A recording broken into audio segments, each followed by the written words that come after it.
But again, I'm going to stay true to who I am. I'm not going to guarantee you anything. The only guarantee is that I'm going to give you an opportunity to prove yourself. What you do with that opportunity is up to you. If you don't want to work hard in the off season, okay, then don't be upset with me when you don't make the roster. Or if you're one of my returners, you don't work hard in the off season, don't be upset when you don't see the playing time that you want.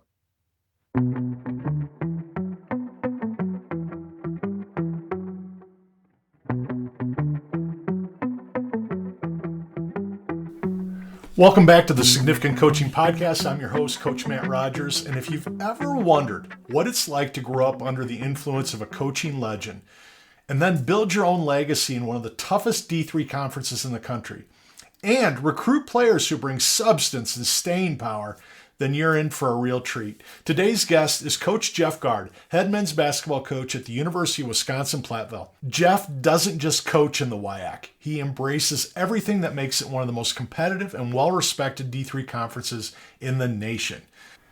Now, Coach Gard and I have a pretty parallel coaching history. Even though we didn't spend a lot of time with each other growing up, we both share a lot of the same memories. So we started the podcast by going backwards before we go forward.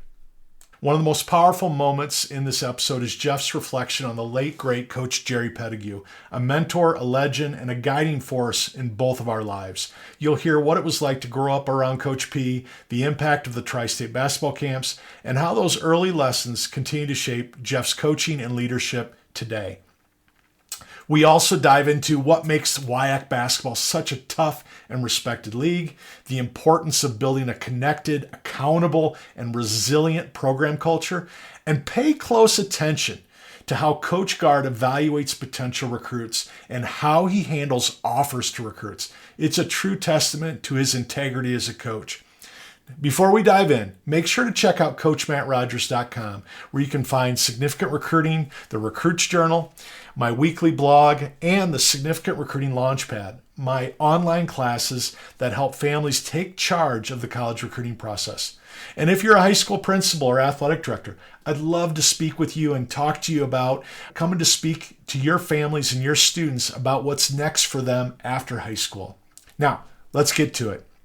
Here's my conversation with Coach Jeff Gard. Coach Gard, thanks for being on the Significant Coaching Podcast. It's great to see you. I wanted to have you on for a lot of reasons, but both of us lost a pretty important mentor and coach in our life in the last month or so. And I wanted to get your thoughts on Coach Jerry Petitgoue and what he meant to you. I think it's, first off, Matt, obviously appreciate you having me on and excited to obviously spend some time with you today talking. But yeah, you're talking about an individual that was a teacher first, and both literally and figuratively as well. And I think obviously when you get into the game of coaching in general, that's what coaching is. It is teaching. How do you connect with every student or every student athlete, but then also the individuals that you work with as well. Yeah, I was fortunate enough. I had about 3 years that I was able to be with Coach Petitgoue and working within that Cuba City athletic department, even at the junior high level where I started out at. But just being alongside him and just looking at how he operated on a day-to-day basis. There's so many things from an X's and O's standpoint that I took away, but I laugh about it too. Even to the time when obviously I was here at Platteville and Coach's later years at Cuba City with some good teams that he had. And obviously we were fortunate enough to get a couple of his student athletes to come play for us as well. Coach would always be popping in the office and he wanted to pick your brain about, what do you think about this? What do you think about that? We're going to see a team that's going to have a 2-3 zone, coach.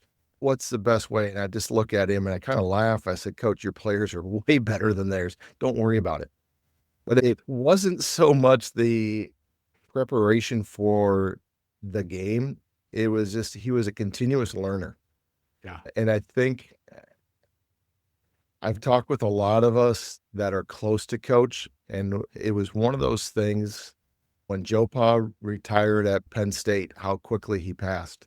And I think that's something that was very near and dear to Coach, and that was the concern. He didn't have a lot of outside hobbies. This was what kept him ticking. And that's why he was in everybody's office. Even when he retired from Cuba City, he joined the staff at Galena, and I told him, I said, Coach, I said, hey, when you retire, you got a seat on my bench. I'm all here, sit in practice. And he did. He was at multiple practices just watching. But I think that's what kind of kept him going. But that's also something to think about as doesn't matter if you're coaching, just life in general, be a continuous learner because it's going to keep you moving, keeps you motivated. It's like I look at it, you're always trying to lose weight. Okay. You got to keep moving to lose weight, and it's got to get something that's going to be motivating. What's your why behind all of it as well? But it's those parts that I learned from Coach. I said it in a tweet as well, or a Facebook post or something that I put out. It was faith, it was family, it was Cuba City basketball. Yeah. And I look at that. I've got 2 young kids, a 9-year-old and an 11-year-old, and they see the little mannerisms, the little twerks, the things that I do. And my daughter was asking me the other day, she goes, Dad, why do you do that all the time? And all it was is just recognition when you drive by a Catholic church, tip of your hat, on the side of the cross, on the chest, whatever it may be. She asked, why do you do that? And I'm like, my dad used to always do it. I saw that. And then I always saw our Coach Petitgoue do it too. And it was no matter where we were at. But I think it was just that, what did you learn from him? And it's those things that I look at that can I bring back to the program that are going to last a lifetime. These guys are going to forget the X's and O's that I talk about, but the type of person that you are and what you do and what you expose them to is going to last a lifetime. And again, it's not trying to push something, force something upon somebody. It's just when they see you being true to who you really are and being comfortable in your skin, they're more comfortable. Yeah. And I know we're going to talk recruiting down the road here on this podcast as well, but I think it's those things that I learned from Coach, that be who you are. Don't worry about what everybody on the outside thinks. As successful as Coach was, there was a lot of people that disliked him.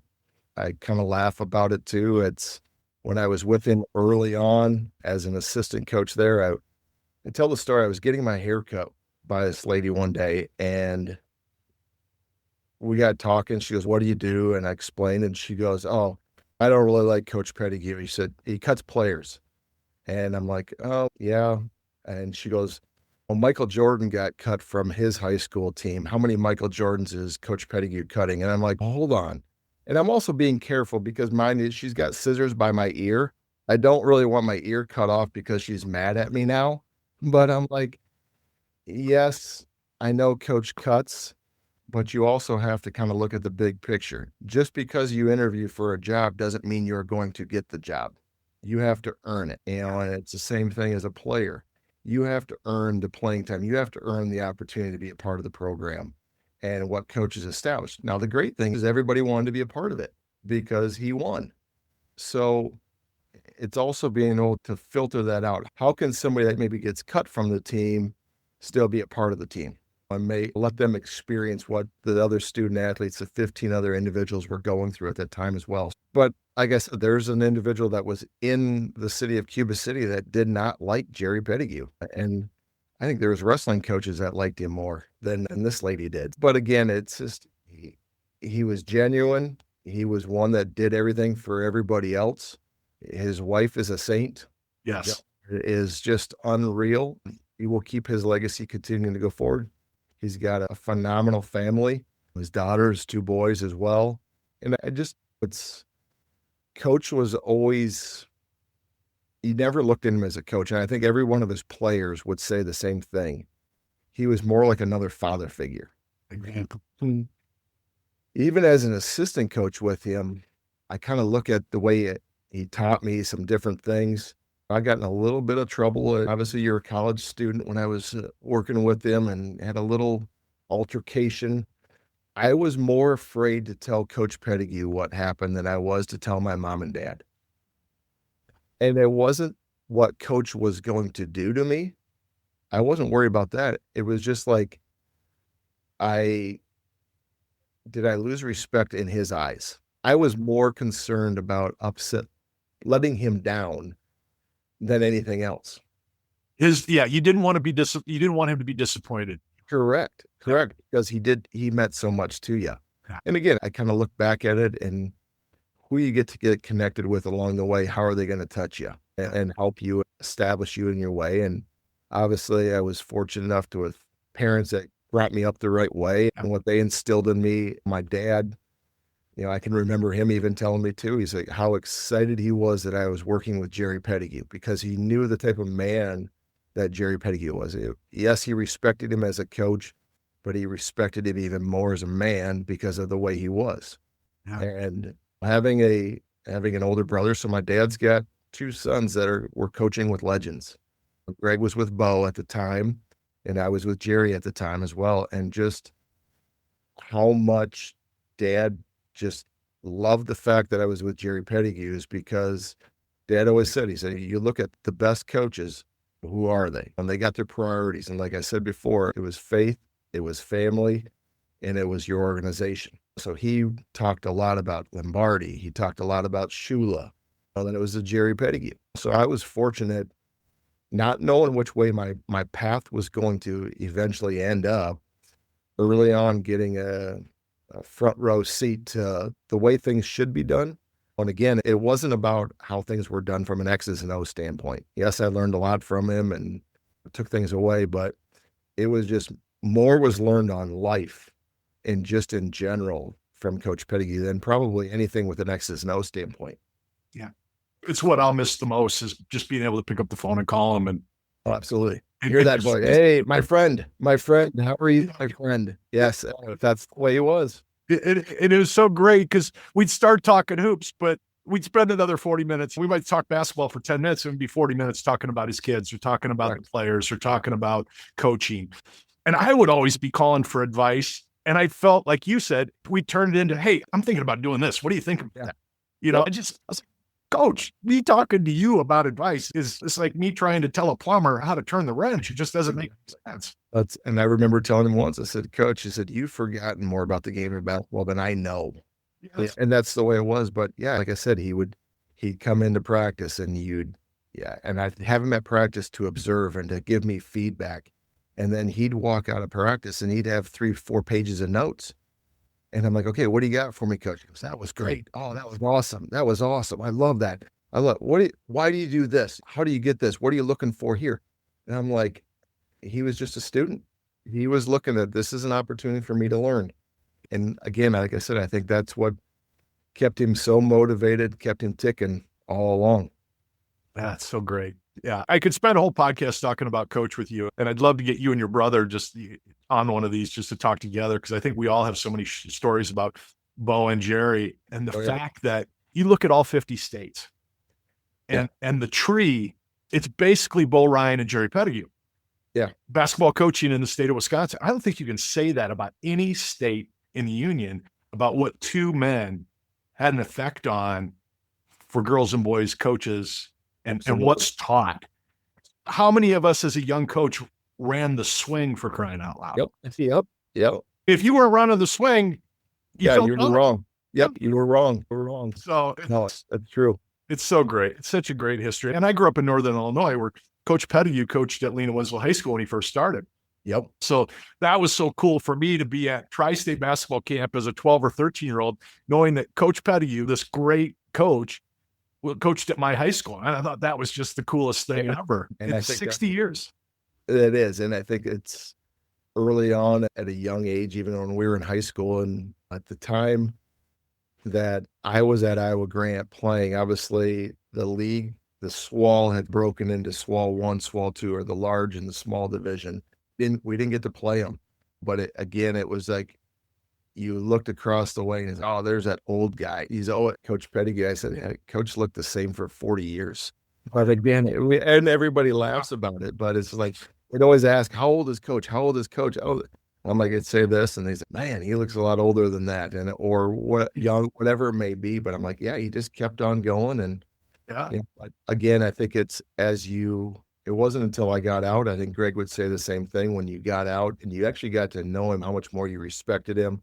And then just, like I said, I was just fortunate enough to see an ad in the paper that there was a coach needed at Cuba City at the Round School in the elementary and applied for it and getting to know him along that journey. And then every year, just he invited me to be more and more involved within that program as well. And Yeah. like I said, to this day, I told Ryan when we were going through the visitation, I said, I am who I am today as a coach because of your dad. Yeah. And I said, and again, I said, this has nothing to do with X's and O's. Yeah. I am who I am today as a coach and how I operate because of your dad. Same here. I think that kind of wraps it up right there. It does. It's great. Coach, look, it's hard to believe you've been at Platteville for a decade now. I got the gray hair to show it too. That's why I wear the hat. You really took a program that had a great history at Platteville, one of the best in the country, and you have made it yours. The way your teams play, it's so much your character. It's still, I think, the toughest league in the country. What's changed the most about the job over those 10 years for you? That's a good question because we had a meeting this morning as an athletic department, and we were talking about some different things. And I think the biggest thing for me is over the years, from my first time as the head coach to where I am now, I'm not as consumed and wrapped up in the outcome of a game as I was early in my career. Right. Yes, I want to win. I'm not going to lie about that. I want to win, but I also look into stock into how are we doing it? So ultimately being more process driven than outcome driven. That's been my biggest change of my MO. I think it's allowed me to enjoy what's going on versus being so stressed out. Now, don't get me wrong. We've also gotten phenomenal players, and I have an unbelievable coaching staff. And I think that's been a key piece of it all. And I think that's the biggest thing is just continuing. When I took the job, I was fortunate enough to get the job, Greg was at my press conference, and Ron Rainey, who was Bo's high school and college coach, and was an assistant with Bo at Platteville.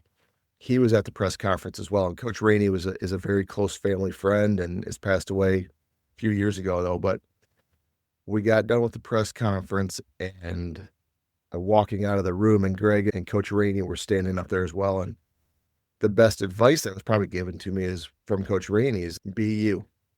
This is your program. Don't be Bo.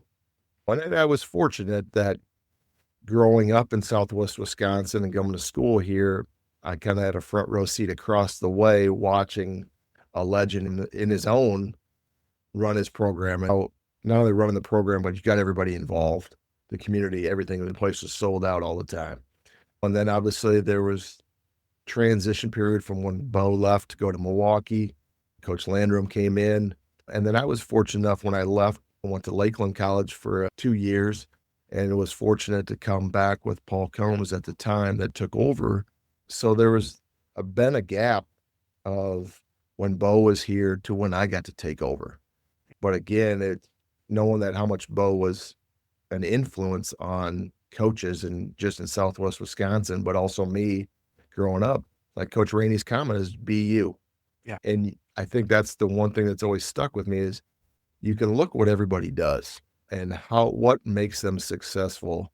It's ultimately is where do they hold their values from an offensive side of things, taking care of the basketball, shot selection, efficiency from the defensive end of the floor, the defensive efficiency as well, and taking those things versus how does that person act on the sideline. I think that's the one thing I see with a lot of young coaches is that they try to mimic what another coach is doing or how they act and how they're yelling at the officials or that stuff is just earned. That's right. But again, then when you're trying to be like that, your players are seeing you be somebody that you're not.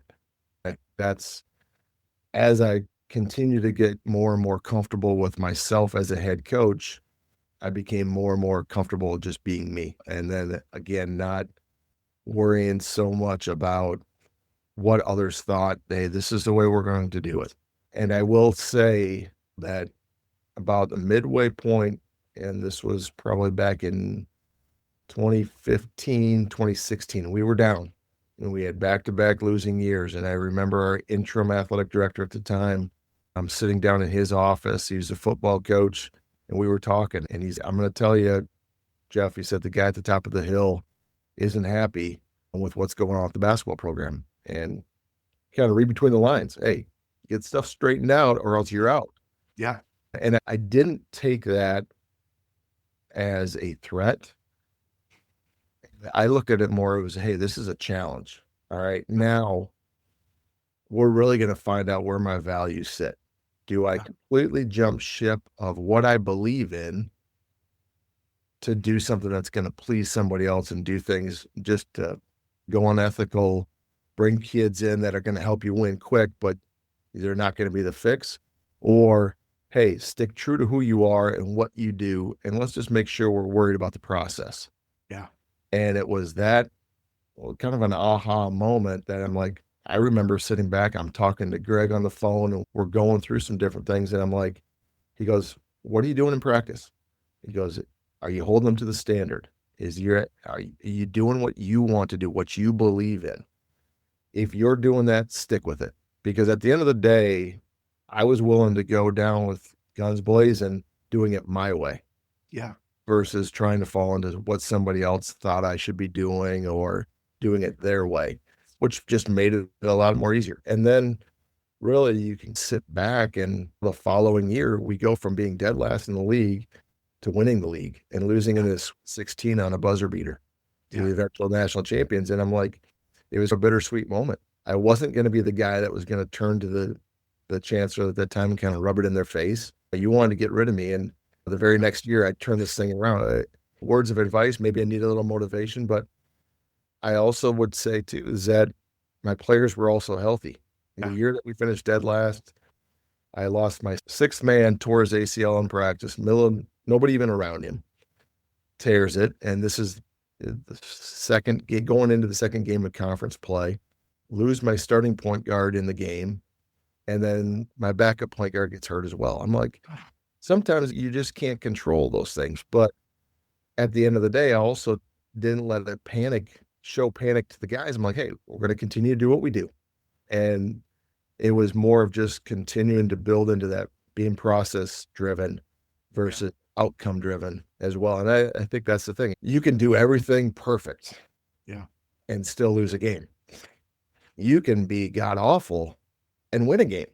That's right. So at the end of the day, how are you measuring your stuff? What's your standard? And like I said, I think we talked about that a little bit today. It's just be more process driven than outcome driven. And at the end of the day, process driven is going to give you longevity and sustainability within your program. And I think that's where we're at right now. And our challenge is staying at the top. So how do you continue to stay at the top? You got to look at guys, everybody's coming at you. Okay, what are we going to do new this year? What's going to be different? Or at the end of the day, we can add things that are going to, help this team be even more successful. But at the end of the day, we can't do those things until we do the basics better. Yeah. And I think that's just that constant message that we're driving home with our guys, is that the climb to the top of the hill isn't the hardest thing. It's when you're there and you want to stay there and showing that sustainability. And I think that's a sign of a good program. Absolutely. You're going to have turnover. And I think we were just talking with my staff this afternoon or this morning as well in our staff meeting here, just within the program. And I said, you look at it, my assistant coaches have done an unbelievable job in evaluating the talent that we bring into our program. And I say that not because we win, but because we retain everybody. We're not a revolving door where, it's not the transfer portal at Platteville. That's right. We look at the transfer portal as far as who we want to bring in. We don't really go after it that hard. We want to build with what we have in. And then also, I think it helps when you have the National Player of the Year 2 times in a row. Dove in the portal both times just to see what the grass is like on the other side. But both times he keeps on coming back after being offered Division II scholarships and after being offered a Division I scholarship. Amazing. And I think that it says about the program that you have, but also the people around it. He loved the teammates that he had. And that was, if he was going to leave, that was going to be the hardest thing, is to tell his teammates, I'm going. Yeah. Well, and I think that's, again, you surround yourself with the right people, do things the right way, good things will happen for you. You're finding Platteville kids that want to be there. I'm sure you'll tell me that's a big testament to his parents too and how he was raised.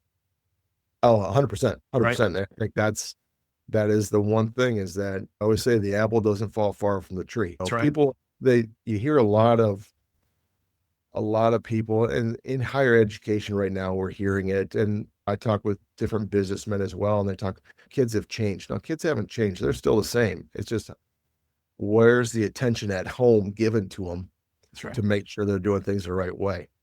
And I laugh about it. Last night, my little 9-year-old Vince, who likes to push my buttons a little bit, and I climbed into him a little bit. And then my wife, Amy, this morning before we left, and Vince is in the office with me today, as well as Hannah, and Amy said, take it easy on Vince. You were really hard on him last night. I said, no, Mom, there's accountability here. Yeah. All right, you're 9 years old, you have responsibility. And I said, if I let this slide now and I cover up for him, is he learning a lesson? Yeah. And I think we're always able to teach lessons that are going to help somebody down the road as well. And like I said, beginning, going back to the conversation with the beautician about getting cut from the basketball team, I'm like, I don't want to say you're always going to fail, but you got to prepare yourself. You're not always going to get what you want. And I think that sometimes as a parent, I catch myself too. I give Hannah and Vince a lot. I let them off a little bit. And then now I try to catch myself. And I remember how many times Greg, Gary, and I would always be mad at Mom and Dad. Yeah. They wouldn't always let us. We see our friends or a guy down the street or whatever, he got it. That's fine if he got it. That's not the way. You're going to earn it. That's right. And I think that now I look back and I have so much more appreciation for what they made me earn. And I think that's, where we're at today. Greg and I were both in coaching. We're a unicorn, I say, where neither one of us played college athletics or college basketball. He was recruited to play, or came to Platteville, wasn't recruited, came to Platteville to play baseball. And he walked on, as he said, he was asked to walk off. I was on the flip side. I came here for football, got hurt, don't know where it would have gone, but I had to take a different route. Yeah. But you look at a lot of guys that, hey, I played college basketball. They got a great name tied to them because of their playing days. It got them a job. Yeah. But when something's given to them, now all of a sudden it's a different realm, and maybe you see them fail when they hit tough patches. And we talk about it a lot, about you earn it. It's not given to you. And we'll get into the recruiting piece of it as well, I know, down the road. But we have other programs in our department, as well as obviously throughout our league, that do the offers to a Division III student athlete. And I understand, obviously, I know Sam's your relative there as well, and she does the offers. And we've talked about this. I've actually picked her brain a lot about the offer and what does it mean. But I look at it this way, and I'll sit with the young man on my couch in my office with his parents, and I'll say, I know you're being offered by schools X, Y, and Z on their Division III schools. I don't give offers. And they'll kind of look at me a little bit. And I said, it doesn't mean that I don't want you. You're here. You're sitting in front of me because I think you're the very best of the best. I want you here. However, I was taught and brought up in life that if you earn something, you have a better appreciation for it and you work for it. So if I tell you, Matt, I want you to come to Platteville, I want you to be a pioneer, but I'm not offering you anything. I'm giving you the opportunity to be a pioneer. You have to earn that jersey. What one's going to make you work harder in the off season to get that jersey? Something that, hey, you're offered, you've got a guaranteed spot on our roster as an incoming freshman, or you're going to have to earn it. It's going to push you more and more. And we've had some great players that have come through here, and I've had guys that had Division II offers out there as well. And I've gone to them and I said, listen, you're good. Yep. I think if you read between the lines, you can see how you fit within my program. But again, I'm going to stay true to who I am. I'm not going to guarantee you anything. The only guarantee is that I'm going to give you an opportunity to prove yourself. What you do with that opportunity is up to you. If you don't want to work hard in the off season, okay, then don't be upset with me when you don't make the roster. Or if you're one of my returners, you don't work hard in the off season, don't be upset when you don't see the playing time that you want. Because at the end of the day, it's that you got to push yourself. You're your own motivator. I talk a lot with our guys that said you self-evaluate, you self-motivate. And when you can be honest with your evaluation, that's the hardest thing, is to be true to how you evaluate yourself. I'll talk to them on the phone and said, guys, how you doing in your workouts this summer? Oh, everything's great. I'm getting in the gym 4 days a week and I'm in lifting 4 days a week, and I'm sitting there thinking BS. I said, right now, you're not honest with your own evaluation. All right. When you know and you can say to yourself, this is what I'm struggling with.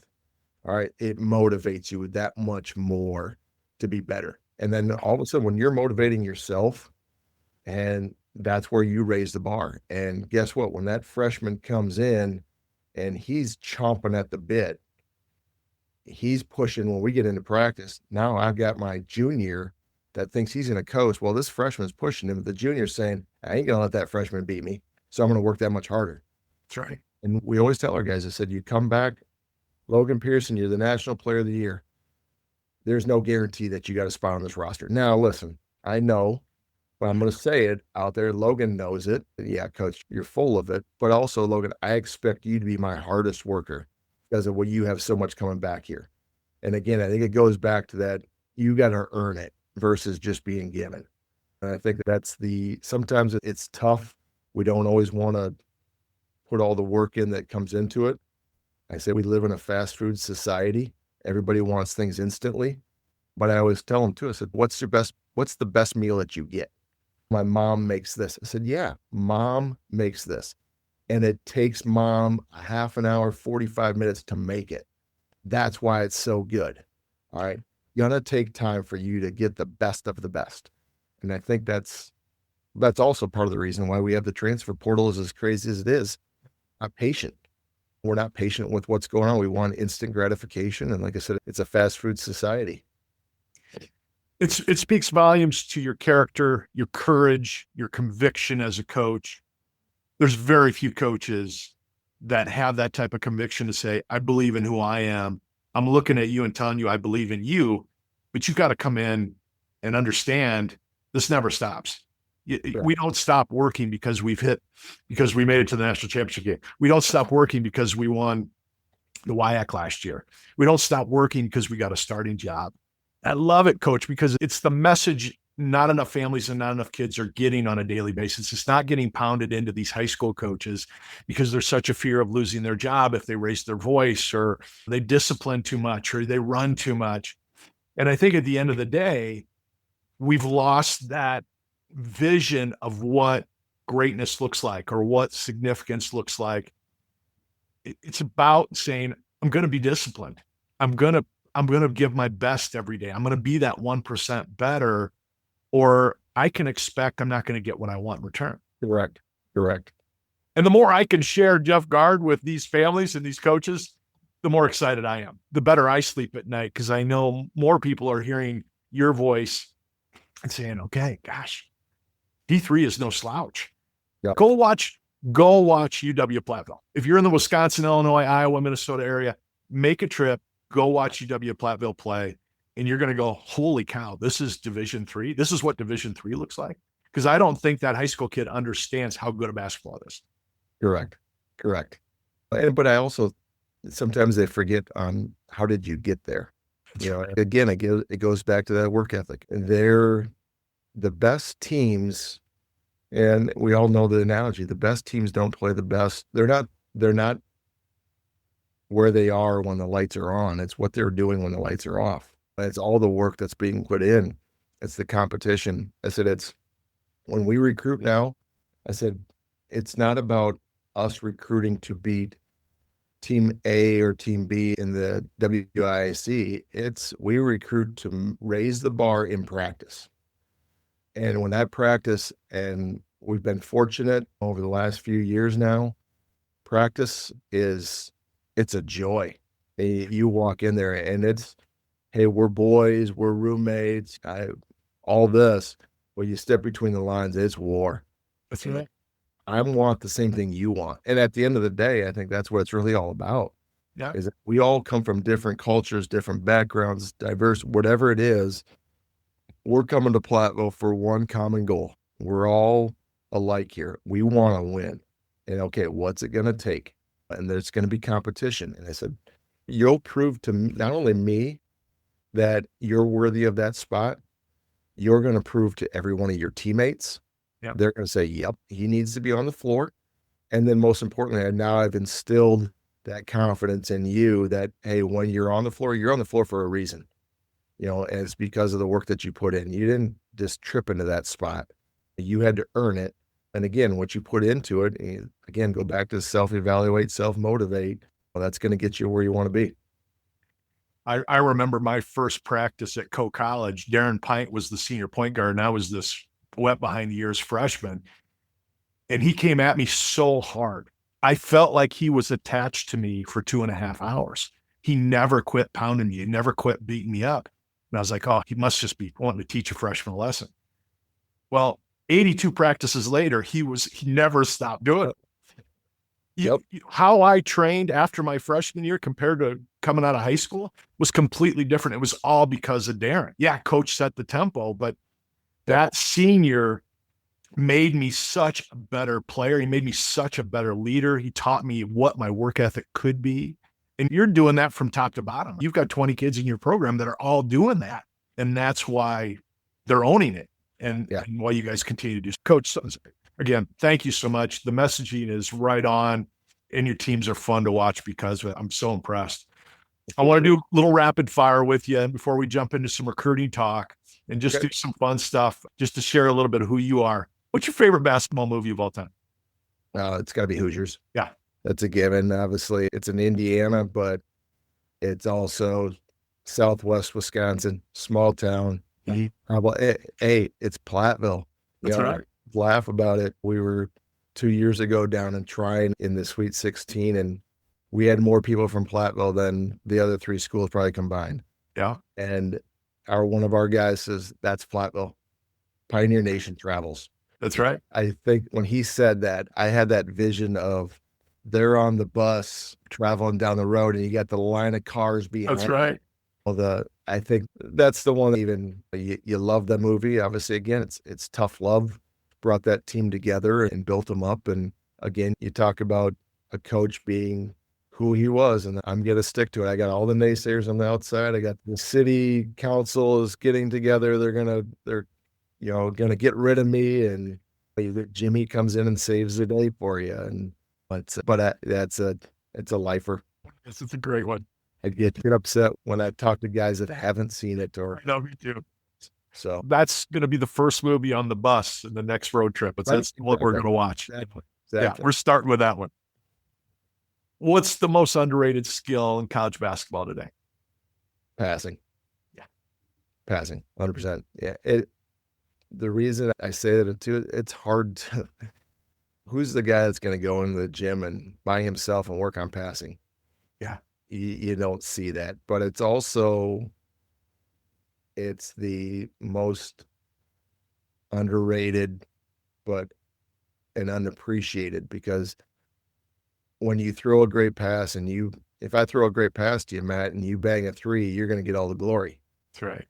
If I throw a lousy pass to you and it goes down to your knees and then you miss the shot, if Jeff would have thrown him a better pass, he would have made that. Or you throw a pass that goes out of bounds. So there's not enough credit. You got to put people on the spots to be successful, and that's what a passer does. Yeah, that was my game because I couldn't shoot worth a lick. When my dad, when I was 6 years old, had me out in the garage, and we taped a box in the garage, and I had to throw 50 passes and hit that box with my right hand, with my left hand, behind my back, bounce pass. And that skill got me to college basketball because it surely wasn't my shooting. I could defend and I could pass. Pre-game routine. Do you have any superstition? Do you have any tradition? When I had one of my players said, I don't have any superstitions. I have little stitions.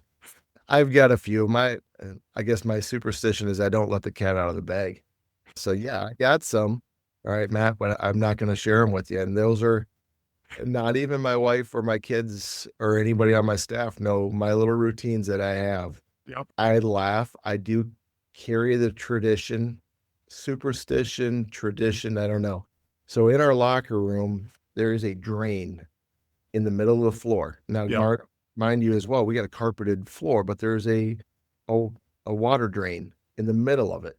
Yeah. And I've heard always all the years that when Bo was here, he'd be pacing in the locker room talking to the guys, and they said he would never step on that drain. And even like when last year I was with Bo and a couple of our boosters, we were out in Springfield when he was going to the Hall of Fame. That was the weekend of it. And he got telling that story to our group as well, and about never stepping on the drain. And the players, he was hearing stories from them later on about how they were making bets that, okay, he's really close, but he never stepped on it. And I finally told him, I said, Coach, I wouldn't tell that story. He goes, what do you mean? I go, you lose a lot of credibility as a coach when you tell that story. This is because you're giving these great talks. Your players aren't even paying attention to what you're saying. All they're worried about is, are you stepping on that dang drain or not? That's right. So I'm like, he's telling, and I'm hearing the players, and I'm like, you got a Naismith Hall of Fame coach that is talking to you and trying to motivate you, and all you're worried about is he going to step on the drain tonight or not. So I think that's Beach Boys to it. It is, right? It is. But I think that's one thing. I don't step on the drain, whether it's not a superstition, it's a tradition. I guess that's what I try to carry on as well. But yeah. I love it. And it's like that too. Nobody knows what those 20 minutes of prep before a game are in my world. My wife doesn't know. My kids, my players, my assistant coach don't know it. There's time for me before the game where it's just me, that I've got to get myself where I want to be. I've told my assistants as well, it is the loneliest 20 minutes of your life. And now you put that in there and you're looking at 25 to 30, 32 times a year only. And it seems like that 20 minutes takes forever as well. But like I said, I've got a little routine and that I constantly go through that helps me pass the time as well. Yeah. I always tell people there's another 20 minutes at 2:00 in the morning that when I'm sitting at Denny's after a game, looking at the stat sheet for the 4,000th time, trying to figure out how we lost when we out rebounded by 10 and took 10 more free throws. Every coach has that, and it's always there because it's such a big part of our soul. It is. Yeah. And I think that's the hardest thing is to be able to turn it all off too. Last one, Coach. Because Wisconsin basketball is so special. I grew up just under the border, 10 minutes under the border in Illinois, and we went to Tri-State every year. We played against Cuba City every year because Coach Petitgoue and Coach Lady had this great relationship. What's one word that defines Wisconsin basketball culture and maybe Wisconsin-Platteville culture? Just toughness. Yeah. There's that grit, that toughness about, you look at athletics in general in Wisconsin. Yeah. Farm boys, tough, hard-nosed, grinders. Yep. I look at the way our program operates, the years of the past when Bo was here, even when Bo was at Wisconsin and at Milwaukee, it didn't have the 5-star athletes. Nope. You weren't running a high-octane offense and flying up and down, I always say you want to find those guys that make dunking look like they're dunking on a Nerf hoop. There wasn't a lot of those guys. No. We're just going to root you out of the way. Yep. But just that toughness about a Wisconsin kid. And I think, you look at it, it wasn't just in basketball. It was like just your athletic. You look at Wisconsin football. It was ground and pound.